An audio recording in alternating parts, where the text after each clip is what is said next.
Welcome to Tone Talks. Welcome to Tone Talks. Welcome to Tone Talks.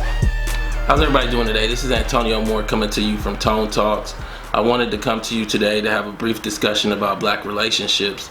I've done a few videos in the past. This one's a nuanced version where I look at essentially why black relationships aren't a priority for black people. And when I say that, I mean that in the context of if we look at our lives, so many of us prioritize work, so many of us prioritize school, we prioritize outside family, and then we put relationships after all of that.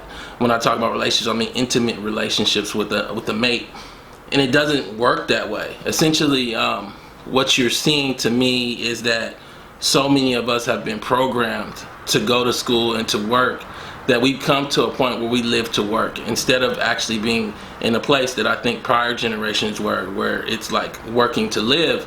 And I argue that many other groups, from Latinos to whites, are still at, where your mate is your most important relationship. And I don't just mean that to dump issues you have with your family or your work on them as a supposed best friend. I mean in a sense that if this person passed away, got sick, or anything else, you would basically fall apart in some senses of the word. And so what I'm seeing now is that the lack of wealth in the black community is leading black relationships to not be that priority, and to essentially to be an add-on to life, and that's not good enough. And what ends up happening is you have two people that aren't feeding each other enough energy. Now, what I want to do is break down what I see as a visual in terms of data, in terms of research, and then come back out and then maybe add some solutions.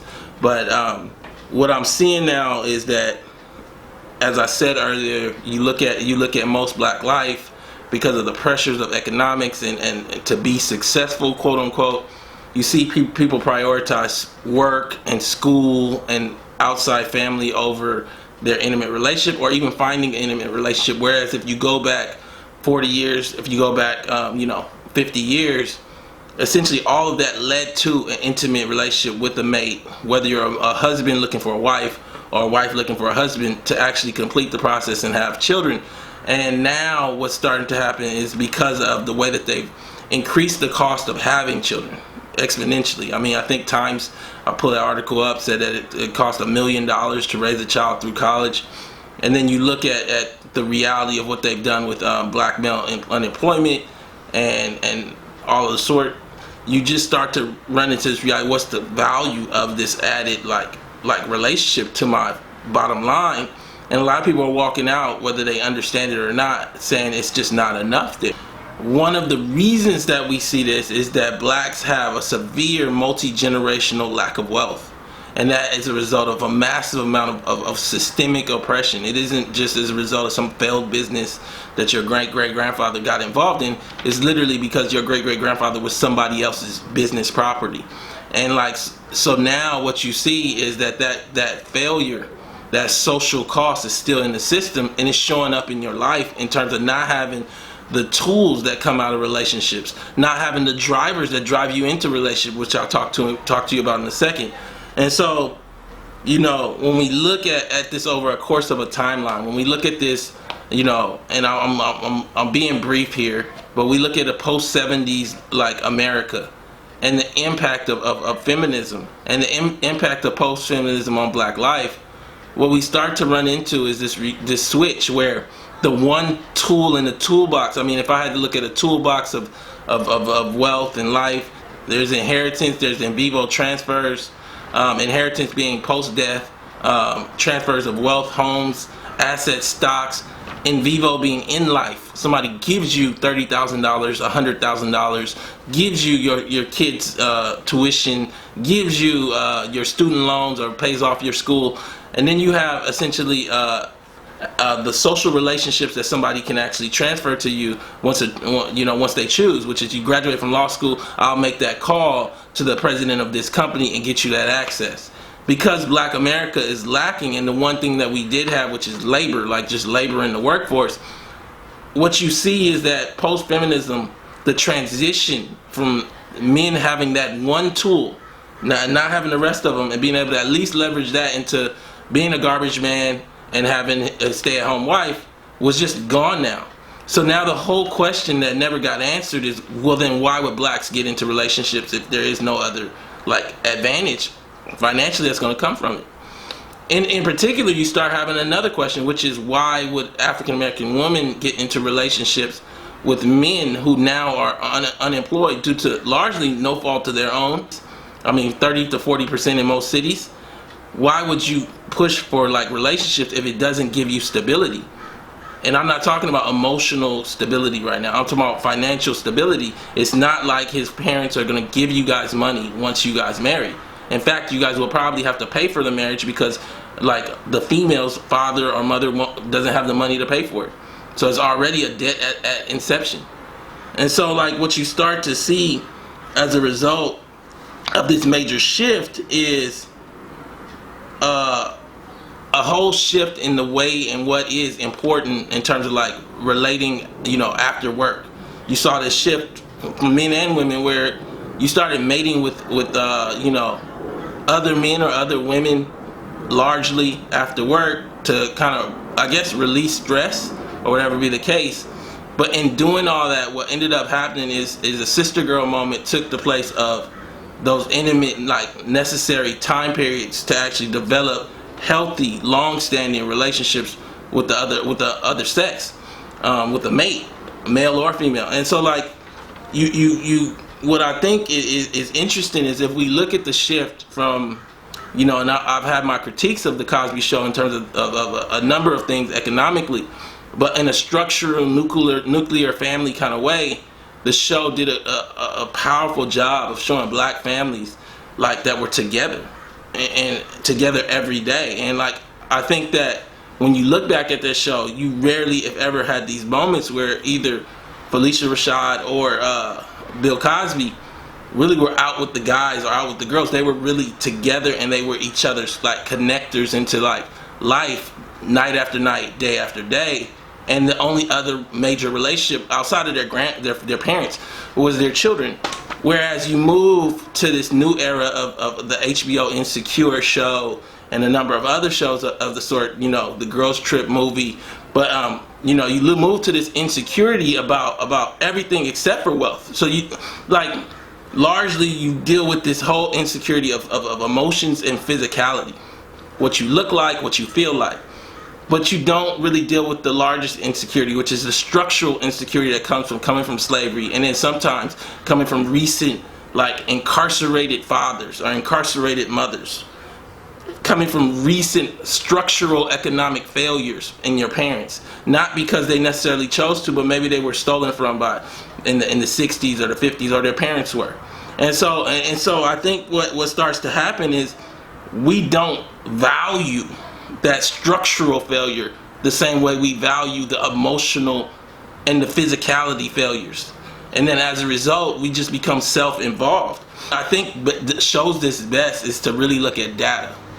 And I think for a lot of us, when you look at the data, it's daunting in terms of telling you that in white life, these relationship key moments, getting married, trigger a wealth transfer. So that serves as a motivator to get these people to actually take on that event.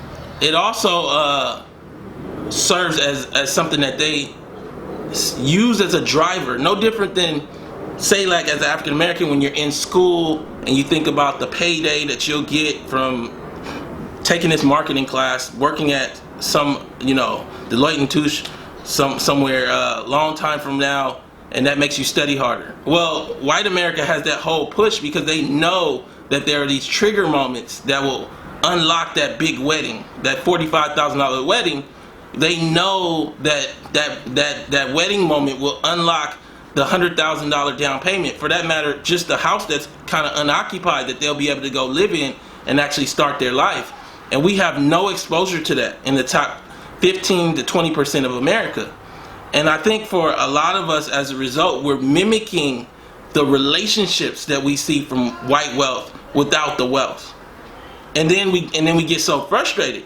My friend Dark Hamilton and Sandy Darity, they do great work on economics. We're actually doing some work together that should come out next year. But essentially, the Economic Policy Institute actually recently kind of quoted them, but it looked at white families versus black families. I'm going to pull this up and share a section with you so you can get an understanding of just at the median the kind of wealth that white people unlock. And this doesn't even include that maybe they got their school already paid off. So white families are twice as likely to receive an inheritance as black families, and that inheritance is nearly 3 times as much. Even among black families who inherit wealth, the racial wealth gap is much larger compared to white families who inherit wealth. For families with an inheritance, median white wealth is 7.5 times larger than for black families. Comparatively, white families have 5.4 times more wealth than black families without an inheritance. The importance of inheritance to the wealth position of white families is staggering. At the median, an inheritance increases wealth by more than 100 grand for white families and only 4 grand for black families. At the median of those groups that receive, so white people receive inheritance way more often than us, and then when they receive it, it's a chunk.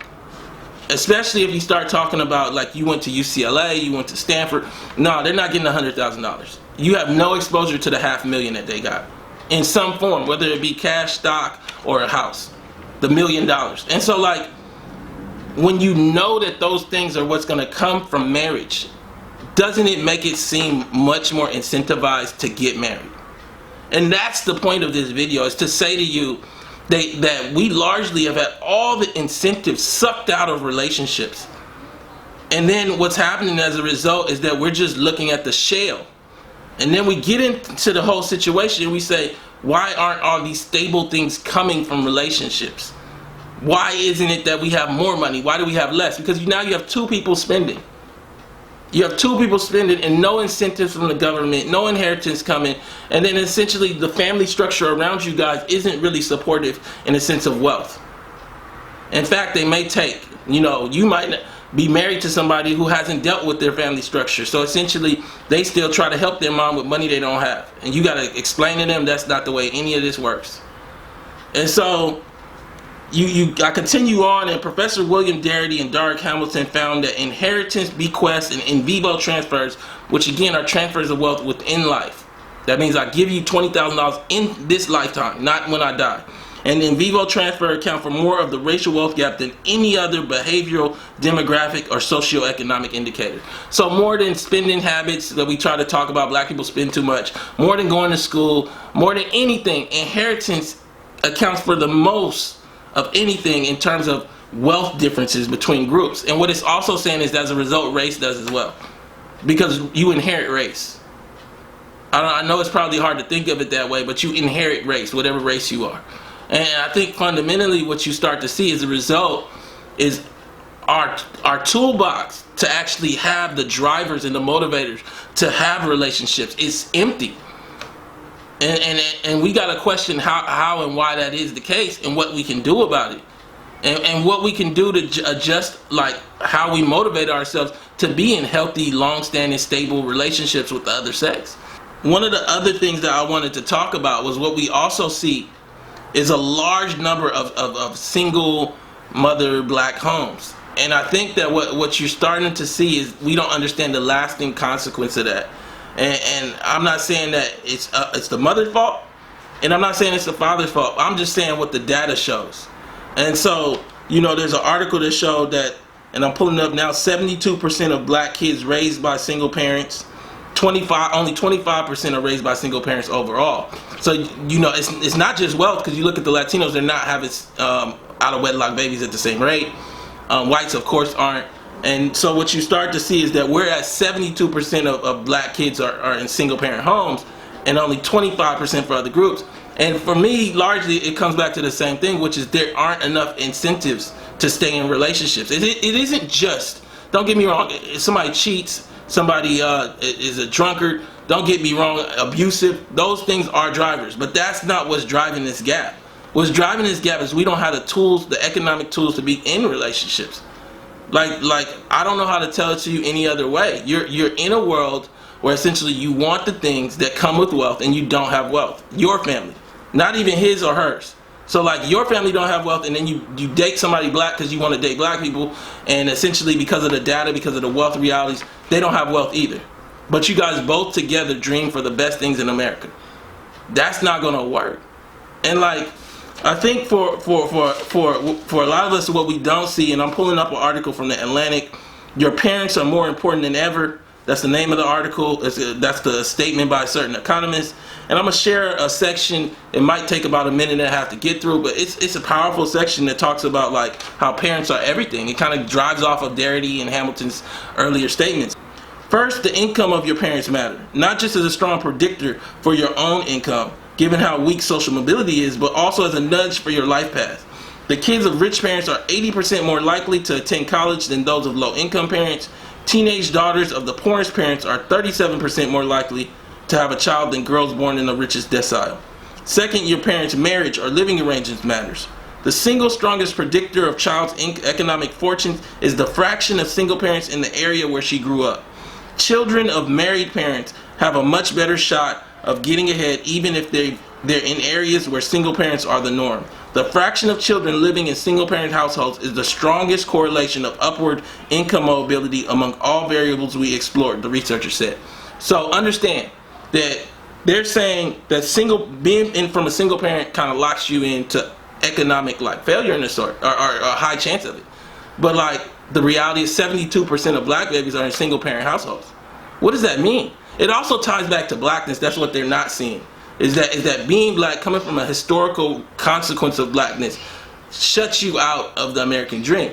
But it also shows that what's starting to happen is that black life has created an outcome that the toolbox it was given doesn't allow it to have. Start to see this reality that wealth as a whole for African Americans is just not there. You can't send your kids to college. You can't have that marriage that you want. You can't have vacations without stress if you don't have wealth. And I think for many of us, what I prepare as a solution is we got to start evaluating ourselves. We got to start doing Ancestry.com. We got to start sitting down, maybe 10th date, before we actually get into a relationship and talking about who your grandparents are and who your parents are and how they treated you coming up and what they're going to have as far as assets for your life. And you got to deal with the reality that the data is going to largely lead you to people who do have a lot of like structural failures that aren't their like fault if you want to be with blacks. So many of us created a narrative around race like it didn't happen. And now it's time to confront that it happened and address that it happened and start to ask the hard question, which is, what does that mean? And how does it affect black relationships? Thank you so much for tuning in. Please subscribe and donate at tonetalks.org. Please share this. Let's get the dialogue going and ask the hard question of, are we trying hard enough to be in love as blacks? Thank you.